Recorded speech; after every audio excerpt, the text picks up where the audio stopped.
23 जुलाई 2024 जब से बजट 2024 आया है तब से टैक्स में खासकर कैपिटल गेन टैक्स पर काफी चर्चाएं हो रही हैं। और यदि बजट 2024 को टैक्स के कॉन्टेक्स्ट में भी देखें तो हमें लगता है कि तीन चार बातें स्पेशली कैपिटल गेन टैक्स के बारे में तीन चार बातें कही गई हैं। वो सबसे पहली बातें हैं कि शॉर्ट टर्म कैपिटल गेन जो पहले 15% था अब उसको बढ़ा के 20% कर दिया गया है।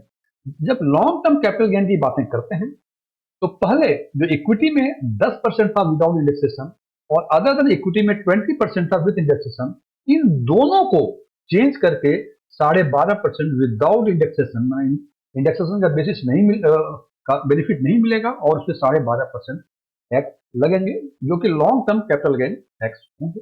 इक्विटी के केस में जो एग्जम्पशन लिमिट 1 लाख रुपए थी उसको बढ़ाकर 1,25,000 रुपए कर दी गई है। और तीसरी बातें जो बहुत इंपॉर्टेंट थी, other than equity 2 holding periods और थे, 24 महीने और 36 महीने। अब उन्होंने 36 महीने जिसका होल्डिंग पीरियड था उसको कम करके 24 महीने कर दिए।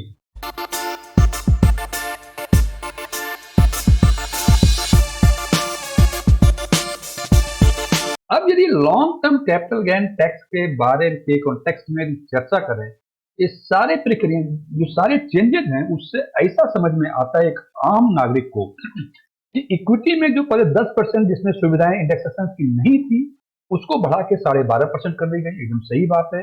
और वो एसेट जिसमें इंडेक्सेशन की सुविधा थी और उसमें 20% का long term capital gain tax लगा था उसमें भी उसको कम करके 12.5% कर दिया गया। हालांकि अब इसमें इंडेक्सेशन का बेनिफिट नहीं मिलेगा। और इससे एक बात समझ में आती है सिंपल साफ शब्दों में कि आपने जितने में कोई एसेट बेचा अदर देन इक्विटी बेचा और उसमें से माइनस करना जितने में आपने खरीदा था जिसको कॉस्ट ऑफ इक्विजिशन टेक्निकली कहा जाता है, और वो डिफरेंस जो आया उस पर आपको 12.5% tax long term capital gain tax आपको देना पड़ेगा, ये नए बजट 2024 के हिसाब से।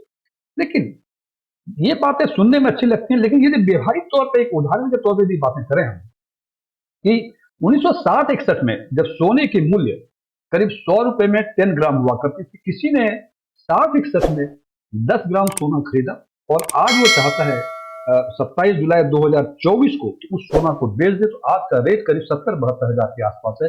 मान लीजिए हमने उसको 70 हजार रुपए में बेच दिया, तो इस फॉर्मूला जो सामने जो चेंजेज आए इससे ये लगता है कि 69,900 रुपए आपके लॉन्ग टर्म कैपिटल गेन हुए और उस 69,900 रुपए पर आपको 12.5% tax long term capital gain tax चुकाने पड़ेंगे। और जब ये कैलकुलेट करते हैं ये थोड़ी सी और व्यावहारिक लगती है। तो आज हम चर्चा करेंगे उस परिस्थिति की कि यदि आपने 2001 जो कि बेस ईयर है आज के दिन में कॉस्ट ऑफ इन्फ्लेशन इंडेक्स का 1 अप्रैल 2001, यदि उसके पहले आपने कोई प्रॉपर्टी खरीदी हो तो उसका कॉस्ट ऑफ एक्विजिशन क्या माना जाएगा। जैसे हमने बताया एग्जाम्पल के तौर पर 1960 में खरीदी है 100 रुपए में, तो उसका क्या क्या होगा। और दूसरी बात है यदि उसको आज हम सेल करते हैं तो क्या उस सेल कंसिडरेशन के बाद जो कैपिटल गेन निकल के आएगा उसमें हमें इंडेक्सेशन का बेनिफिट मिलेगा या नहीं मिलेगा।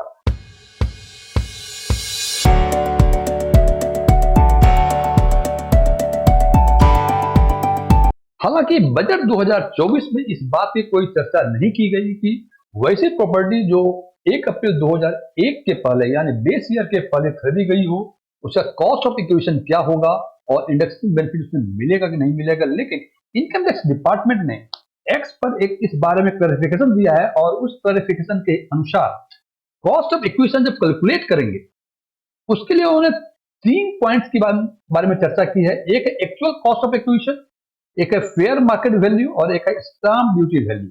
अब समझ लें actual cost of acquisition means जब ओरिजिनली आपने 2001 के पहले जब भी खरीदी थी एक्चुअली कितने में खरीदी थी, और 1 अप्रैल 2011 जो कि कॉस्ट ऑफ इन्फ्लेशन इंडेक्स का बेस ईयर का पहला दिन है उस दिन फेयर मार्केट वैल्यू क्या था और उसी दिन उस एरिया का जिस एरिया की वो प्रॉपर्टी है उसकी स्टाम्प ड्यूटी वैल्यू क्या थी, यानी आम बोलचाल की भाषा में तो सर्किल रेट बोलते हैं, सर्किल रेट क्या थी। जब ये तीनों फिगर आपके आएंगे तो इनकम टैक्स डिपार्टमेंट ने कहा है कि एक्चुअल कॉस्ट ऑफ इक्विजिशन और फेयर मार्केट वैल्यू में जो भी अधिक होगा और इनमें से जो फिगर आएंगे उसको कंपैरिजन करेंगे स्टैम्प ड्यूटी वैल्यू से, इन दोनों में जो कम होगा। इसका मतलब एक्चुअल कॉस्ट ऑफ एक्विजिशन और फेयर मार्केट वैल्यू में जो अधिक होगा, लेकिन वो मैक्सिमम जो होगा वो स्टैम्प ड्यूटी वैल्यू से अधिक कॉस्ट ऑफ एक्विजिशन नहीं होना चाहिए for the purpose of calculation of cost of acquisition.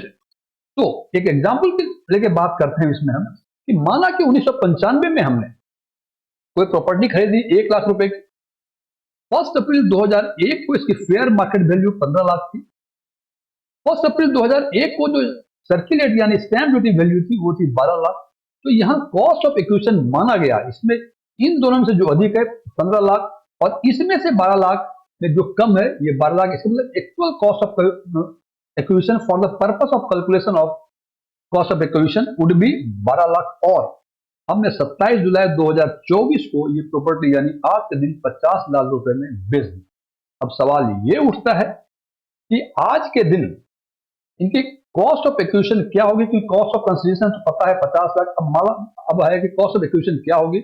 हमने निकाला 363 अपॉन 100 इंटू 12 लाख। 363 इसलिए लिया है कि cost of inflation index financial year 24-25 का 363 है, और 1 अप्रैल 2001 को जो बेस ईयर है उसमें कॉस्ट इन्फ्लेशन इंडेक्स 100। सो आज के दिन में जो जो 1 लाख की प्रॉपर्टी थी वो यदि इसको कैलकुलेट करेंगे इट कम्स टू 53,56,000। इसका मतलब for the purpose of calculation of long term capital gain हम मानेंगे कि वो प्रॉपर्टी की कीमत आज के दिन में 53,56,000 है। और यदि ऐसा है तो sale consideration minus cost of acquisition, इसका मतलब 50 लाख माइनस 4,35,600 रुपए, सॉरी 43,56,000 माइनस करेंगे तो इट कम्स टू 6,44,000, और 6,44,000 का 20% इंडेक्सेशन के बेसिस पे जो आता है ये 12 लाख 1,28,800 का टैक्स देना पड़ेगा।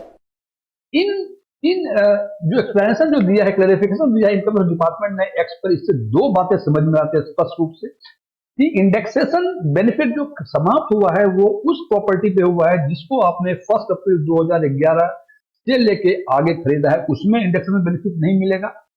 इसका मतलब उसके पहले जो प्रॉपर्टी आपने खरीदी थी 1 अप्रैल 2001 के पहले, उसमें आपको इंडेक्सेशन बेनिफिट मिलेगा।